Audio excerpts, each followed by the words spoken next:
Assalamualaikum warahmatullahi wabarakatuh. Jumpa lagi dong dengan saya, Batu Kiam, yang kecantikan saya itu melebihi Lucinta Lunak. Oke, untuk cerita kali ini, saya akan membawakan dua cerita sekaligus. Cerita pertama berjudul Numpang Nginap di Rumah Teman Diganggu Pocong. Menceritakan seorang yang numpang nginep di rumah sahabatnya karena terkurung hujan. Kisah horor apakah yang terjadi di rumah sahabatnya itu? Yuk kita simak bersama. Nanti kalau saya kelamaan bacot, nanti saya kena lempar sendal sama kalian. Oke, cekidot. Gini ceritanya.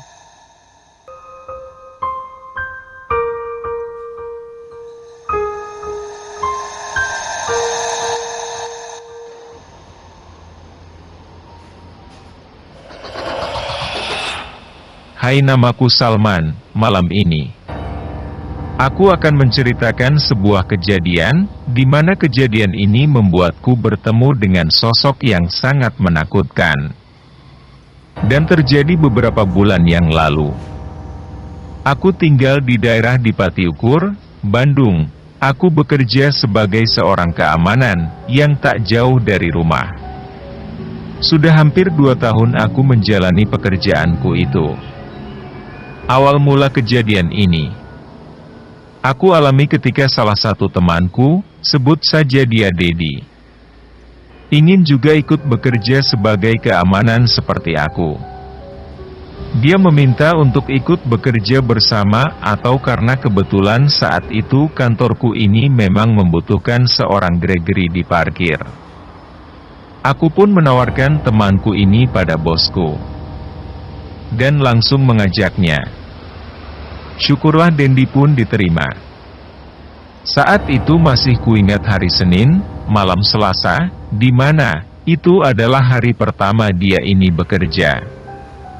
Setelah selesai kerja, Denny mengajak untuk berkunjung ke rumahnya. Dia mengajakku untuk sekedar makan malam. Hitung-hitung ucapan terima kasih karena telah memberinya pekerjaan. Sekitar jam 10. Kami tiba di rumah Denny. Kulihat dia sudah menyiapkan beberapa makanan untuk siap di sana. Den, banyak banget makanannya, hatur nuhun ya, jadi nggak enak nih, gitu ucapku. Tak lama, aku pun langsung menyantap makanan yang sudah disediakan.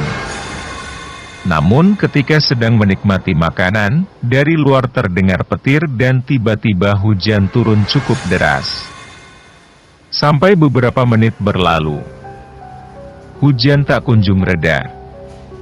Iya, bahkan ketika itu sudah jam 12. Denny pun menawarkanku untuk nginap saja di rumahnya. Meskipun rumahku dan Denny sebenarnya tidak terlalu jauh. Tapi kalau emang hujan saat itu sangat deras, aku pun mengiyakan tawarannya. Oh ya udah deh, saya ikut tidur dulu aja di sini ya, besok pagi saya pulang sebelum kerja. Dedi pun langsung mengantarku ke satu kamar, yang memang kosong, di rumahnya itu tidak ada yang menempatinya. Karena sudah malam juga, waktunya beristirahat aku balas berbaring di atas tempat tidur yang ada di kamar itu. Sambil mainkan handphoneku, masih terdengar suara hujannya cukup deras dari luar rumah. Di depan kamar ini sepertinya memang tidak ada yang menempati. Di sekitar kamar tidak ada yang lainnya. Hanya satu kasur saja yang kutiduri itu. Di dalam kamar ini, di satu jendela dan ketika itu gordennya lupa ditutup. Ini baru kusadari saat aku akan tidur. Iya, baru saja aku bangkit dan akan menutup gorden jendela, kulihat ada yang mengintip dari balik gorden jendela kamar. Sangat cepat, langsung hilang. Dan terlihat sangat jelas, namun aku tidak begitu jelas melihatnya wajah atau siapa itu. Karena gelap namun jelas ada orang yang mengintip, seakan-akan sejak tadi mengintip memperhatikanku. Dan ketika aku melihat ke arah jendela, Dia langsung bersembunyi menghindar. Refleksku panggil Denny. Aku yakin, itu juga bukan Denny. Tidak mungkin dia hujan-hujanan hanya untuk niat menjahiliku. Dengan mengintip seperti itu, aku pun tutup gorden jendela kamar itu dan lanjut berbaring di atas tempat tidur. Hujan masih terdengar turun.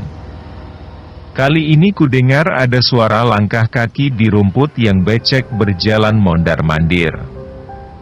Ia terdengar sangat jelas. Langkah kaki basah menginjak rumput yang terus berjalan bolak-balik.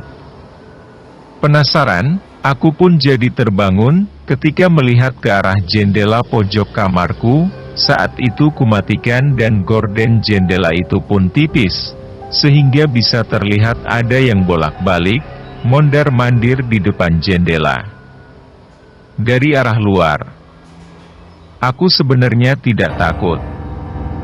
Aku kan seorang keamanan security. Ini jadi makananku setiap malam, mencurigai seseorang yang tiba-tiba masuk.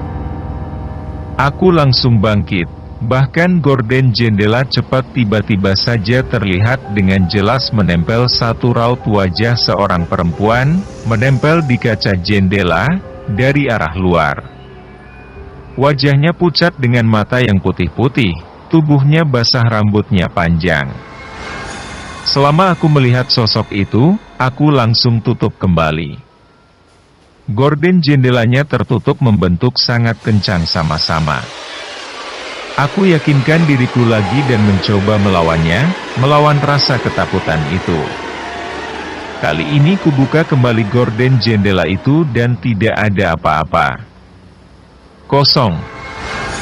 Yang kulihat hanyalah sebuah halaman kecil, dan tembok. Aku kembali duduk di atas tempat tidur. Coba menarik nafas menenangkan diriku. Sampai aku mendengar suara dan anak ayam. Oh iya, suara anak ayam. Malam suara anak ayam ganggu aja, orang mau istirahat. Aku sama sekali tidak berpikiran aneh saat itu. Ketika mendengar suaranya kayak aku pikir itu adalah hal yang wajar, tidak ambil pusing. Aku kembali mengambil posisi untuk tidur. Hingga akhirnya aku pun terlelap. Sampai entah sudah berapa lama aku tertidur.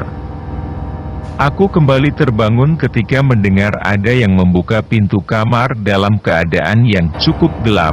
Setengah sadar, kulihat ada yang berjalan masuk ke kamar ini. Sepertinya Denny. Tapi dia tidak menjawab apa-apa, perlahan dia berjalan ke arahku. Di sana memang aku pun masih setengah sadar. Aku tidak bisa melihat dengan jelas. Sampai lama-kelamaan, ini dia mulai mendekat, semakin dekat dan semakin terlihat jelas. Itu bukan Denny. Aku langsung sadar seketika itu yang ada di depanku adalah sosok perempuan dengan rambut panjang terurai. Memakai daster bermotif batik yang sangat busuk, dia jadi seperti seorang perempuan yang sudah sangat tua, lidahnya panjang sampai ke lantai, dan basah. Dia pun membungkukkan badannya dan satu terlihat jelas olehku, sosok perempuan yang seperti nenek-nenek itu, membelalakan matanya tepat di depanku. Aku tidak bisa kugerakkan sama sekali. Itu sosok yang sama yang kulihat di jendela, suaranya yang sangat menyeramkan seperti tercekik. Ya, aku meronta terperanjat.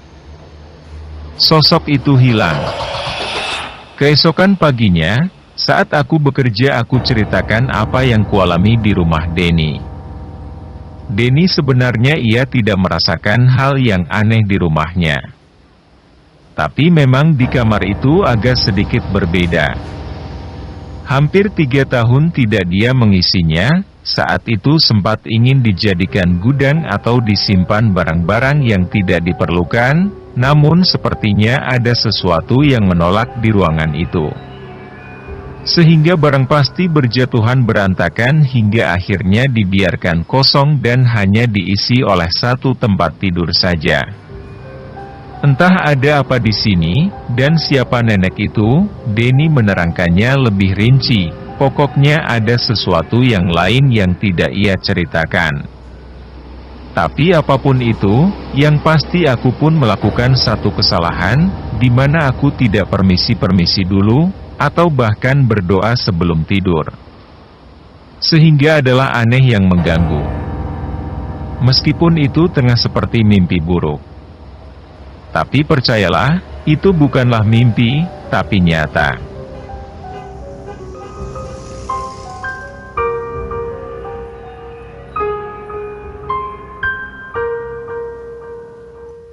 Itu tadi cerita yang pertama. Lumayan horor, bikin bulu ketek saya merinding. Untuk cerita kedua ini, tak kalah horornya. Cerita ini dialami oleh Kang Gojek, kisah nyata yang benar-benar membekas dalam hidupnya. Kang Ojek ini menceritakan, kalau dia mendapatkan orderan cewek yang minta ampun juteknya. Kalau cantik kayak saya masih mending. Ini body udah kayak kuda Nil, jutek lagi. Adeh, apakah yang terjadi dengan cewek jutek ini? Yuk kita simak bersama kisahnya. Masih bersama saya Mbak Tukiem. Ceritanya berjudul, Ada Kuburan Ternyata. Gini ceritanya.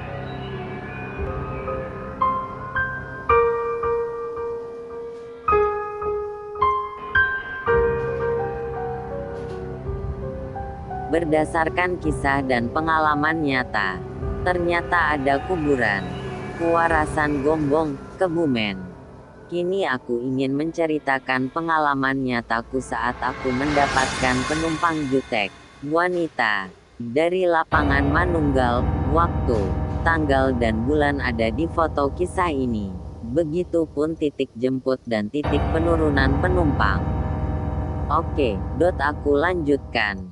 Saat itu sore hari dan habis turun hujan. Aku muter keliling kota Gombong berharap mendapatkan orderan. Ya, kalah susahnya minta ampun untuk mendapatkan orderan di kota ini. Saat itu aku habis ke daerah barat kota ini dan mengarah ke daerah timur kota ini. Saat aku berniat untuk menuju arah Manunggal, tiba-tiba HP ku bunyi bertanda orderan masuk. Tanpa ragu aku pun langsung ambil orderan tersebut, apalagi orderan itu pembayarannya tunai. Sampailah aku di titik jemput penumpang di seberang masjid. Pak Mahmud ya? Tanyanya. Iya Mbak, itu saya, jawabku. Perlu pakai helm Mbak? Tanyaku. Nak usahlah Mas, jawabnya. Kemudian aku pun membukakan step kaki yang belakang untuk penumpang, lalu penumpang itu pun langsung naik. Dan aku bertanya, ini mau lewat mana Mbak? Tanyaku. Kesana Mas, jawabnya sambil menunjukkan tangannya ke arah SMU Muhammadiyah Gombong. Oke, akhirnya kami pun jalan untuk menuju penurunan penumpang di daerah selatan kota ini, yaitu Kuarasan. Selama perjalanan pun penumpang ini nggak bisa diajak ngobrol. Asli dan bener bikin aku bete. Lalu aku tanya, ini mau lewat Patemon atau lewat mana nih Mbak? Tanyaku. Nanti saya arahin, jawabnya jutek. Oh, sesuai map aja ya Mbak? Tanyaku. Nanti aja Mas, saya arahin kalau memang mapnya salah, jawabnya jutek.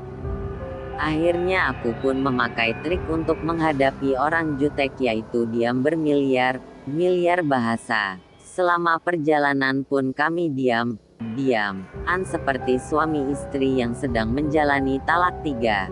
Hehehe. Setelah hampir sampai ke lokasi penurunan penumpang, lalu aku melewati beberapa kebun juga beberapa pohon bambu. Jujur aku pun kaget saat melihat mereka yang begitu banyak, lalu aku pun bergeming. Masya Allah, banyak amat, gemingku. Di sana aku melihat beberapa Mbak Kunti, 5 putih, 3 merah. Ada juga jajaran pocong saat aku melewati pohon bambu. Begitupun aku melihat seorang pria yang mukanya berlumuran darah dan kedua tangannya buntung. Ada juga satu nenek yang menggunakan kemben dan kain batik warna coklat untuk bawahannya. Tapi ada salah satu yang bikin aku sedikit ciut, yaitu hantu kepala buntung yang sedang berjalan di sebelah kiriku. Lalu aku pun mencoba bicara lagi kepada penumpangku. "Mbak, ini benar jalannya?" tanyaku. Tetap dia masih dengan stylenya yang jutek. "Iya, Klo cantik jutek sih wajar. Tapi ini..." Hadeup, dalam hatiku bergeming. Hadeup, sudah 5 kali nih motor gue bawa artis publik figur nggak kayak gini. Gini amat juteknya. Kang Epi aja walau jutek masih ada ngobrolnya ama aneh. Hadeup, mungkin dia sedang datang bulan. Hehehe, gemingku dalam hati. Masya Allah, banyak banget mbak, ucapku. Tapi tetap tak satu pun kata yang diucapkan olehnya, alias diam bermiliar bahasa. Setelah melintasi beberapa pohon dan kebun bambu, ternyata di sebelah kananku ini area kuburan. Pantes banyak yang nongol, ternyata kuburan, ucapku. Astagfirullah, assalamualaikum, permisi, ucapku lantang. Akhirnya sampailah kami di sebuah pertigaan. Lalu si penumpang ini pun ngomong, "Nah, pertigaan itu nanti kita ke kiri mas," ucapnya. "Oke, bos," ucapku sambil gelengkan kepala. Setelah kami belok kiri, si penumpangku ngomong, "Yang itu rumahnya yang sebelah kiri," ucapnya. Akhirnya perjalananku mengantarkan penumpangku selesai, lalu dia tanya, "Berapa mas?" tanyanya. "Sebentar mbak," ucapku sambil menggeser. "Sudah sampai tujuan yang ada di aplikasi." 18.000 mbak, lanjut ucapku. Kemudian penumpang itu memberikan aku uang 10.000 2 lembar alias 20.000. Lalu dia ngomong, "Terima kasih ya mas," ucapnya. "Oh, iya. Sama mbak," ucapku. Kemudian aku pun langsung memberikan penumpang itu bintang 5. Memang semua penumpangku walaupun jutek dan rese tetap aku kasih mereka bintang 5 tanpa terkecuali. Itulah hasil ngojekku yang mendapatkan suatu momen tanpa disengaja. Akhir kata, aku ucapkan terima kasih telah mendengarkan. Kisah dan pengalamannya tak lupa aku ucapkan wassalam.